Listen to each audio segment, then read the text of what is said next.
அஸ்ஸலாமு அலைக்கும் வரஹ்மத்துல்லாஹி வபரகாத்துஹு. அன்பார்ந்த அனைத்து உறவுகளுக்கும் இனிய இரவு வணக்கம்.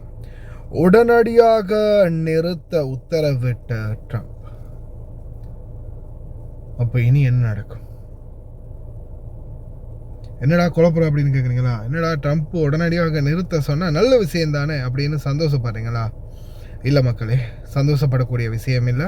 இது மிகவும் பதட்டம் படக்கூடிய விஷயம் அப்படின்னு சொல்லலாம். என்ன காரணம்னு பார்த்தீங்கன்னா, தற்போதைய சூழலில் ஈரான் அமெரிக்காவிற்கான பேச்சுவார்த்தையை உடனடியாக நிறுத்த உத்தரவிட்ட ட்ரம்ப்.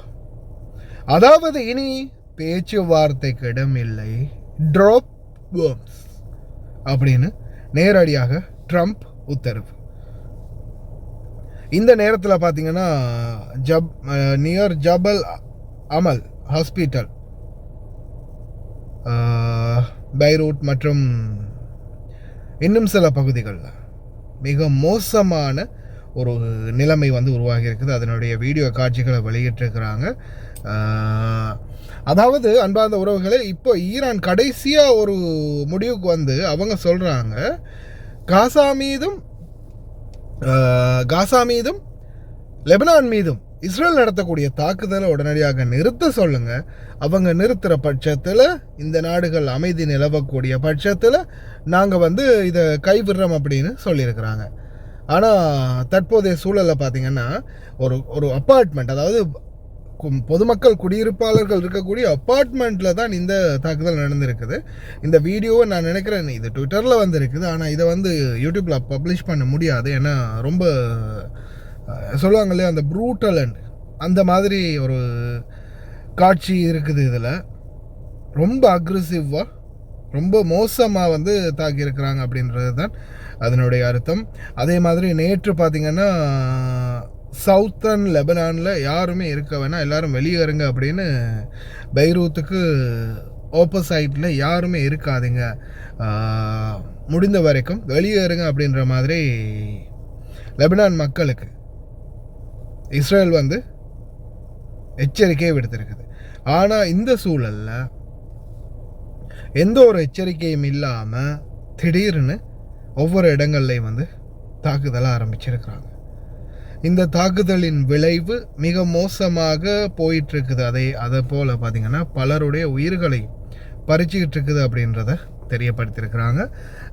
நிறைய நியூஸ்களை நம்ம இதில் ஷேர் பண்ண முடியாது, ஏன்னா அந்த காட்சிகளை ஷேர் பண்ண முடியாது. ஏன்னா ரொம்ப மோசமாக, ரொம்ப ஆக்ரோஷமாக தாக்கப்பட்ட காட்சிகள் தான் நிறையவே இருக்குது. ட்ரம்புடைய இந்த உத்தரவுக்கு பிறகு இராணுவ நடவடிக்கைகளை இன்னும் அதிகமாக செயல்படுத்த தற்போதைய இராணுவ ஹை கமாண்டர் ஸ்ட்ரைட் ஆஃப் ஹார்மஸில் இருக்கக்கூடிய விமானம் தாங்கி கப்பல்கள் மற்றும் தரைவழி காலான்படைக்கு உத்தரவிட்டிருக்கக்கூடிய காட்சிகளும் சில வெளியாகி இருக்குது. யுஎஸ் சென்ட்ரல் ஹை கமாண்டுடைய ஒஃபிஷியல் பேஜில் அதை அனௌன்ஸ் பண்ணியிருக்கிறாங்க. அதே மாதிரி குவைத்துடைய ஒஃபிஷியல், அதாவது தொகுப்புகள்லையும் இதை வெளியிட்டிருக்கிறாங்க. பல நாடுகளும் குவைத் மீது நடந்த தாக்குதலுக்கு கண்டனம் தெரிவிச்சிருக்கிறாங்க. இந்த சூழலில் பார்த்தீங்கன்னா, Iran foreign minister violation of the ceasefire any front of violation across front, நான் நேரத்தோடு சொன்னது தான் சொல்லியிருக்கிறாங்க. லெபனான் மீது மற்றும் காசா மீதும் நடத்தக்கூடிய தாக்குதலை இஸ்ரேல் நிறுத்தும் பட்சத்தில் நாங்கள் ஏதாவது ஒரு உடன்படிக்கைக்கு வரோம். எங்களுடைய சகோதரங்கள் அடிபடும் போது நாங்கள் எந்த ஒரு உடன்படிக்கைக்கும் வாரத்துக்கு நாங்கள் தயாரில்லை அப்படின்னு கொஞ்சம் ஜெனுவினாக தான் பேசியிருக்கிறாங்க. ஏன்னா மற்ற அரபு நாடுகள் கையையும் வாயையும் அதையும் பொத்திக்கிட்டு பார்த்துக்கிட்டு இருக்கும்போது தன்னுடைய சொந்த அரபு நாடுகளில் தான் அடி நடக்குது. ஸோ லெபனான் அரபு நாடு தானே, முஸ்லீம்கள் தானே. அப்போ பலஸ்தீன், காசா அதே நிலைமை தான். பலஸ்தீனைத்தான் இவங்க கண்டு கொண்டிருந்தால் எப்போவே எத்தனையோ வருஷத்துக்கு முன்னால் அரபு நாடுகள் தலையிட்டு நிறுத்திக்கலாமே. அதுதான் சாத்தியமே இல்லாத ஒன்றா போச்சு. சரி, இப்போ இந்த லெபனானும் சேர்ந்து அடி வாங்குது. இதை நிறுத்துறதுக்கு அரபு நாடுகள் ஒன்று கூடுமா அப்படின்னு கேட்டால் அது சாத்தியம் இல்லாத ஒன்று. ஆனால் ஈரான் ஒரே முடிவில் நிற்கிறாங்க, இது எல்லாத்தையும் நிறுத்துங்க, பேச்சுவார்த்தை பண்ணுவோம், இல்லையா எந்த ஒரு பேச்சுவார்த்தையும் இல்லை. ஆனால் மறுபக்கம் ட்ரம்ப் என்ன சொல்லியிருக்கான், இனிமேல் பேச்சுவார்த்தையே தேவையில்லடா, போடுங்கடா அப்படின்ற மாதிரி ட்ரம்புடைய உத்தரவு இருக்குது. பார்ப்போம் என்ன நடக்குது அப்படின்னு. இன்ஷா அல்லாஹ்.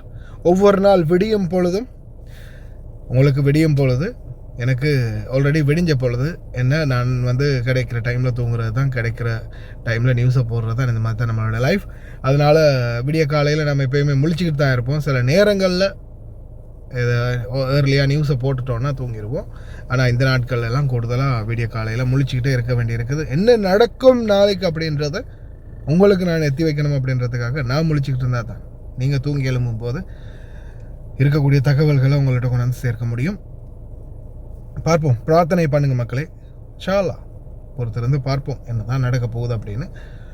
முடிந்த வரைக்கும் Sarfan BA vlog, Sarfan vlog BA2, Sarfan always with you, அதே மாதிரி Kuwait news with Sarfan BA, இப்படி 4 சேனல் இருக்குது. ஆனால் எல்லாமே ரிப்போர்ட்டில் தான் இருக்குது.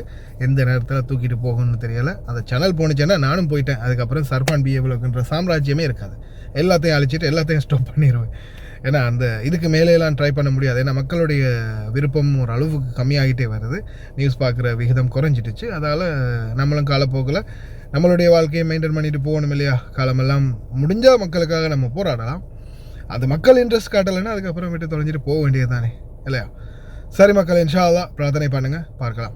எல்லா சேனலையும் சப்ஸ்கிரைப் பண்ணி வச்சுக்கோங்க. வரக்கூடிய முக்கியமான செய்திகளை தொடர்ந்தும் அப்டேட் பண்ணுறேன்.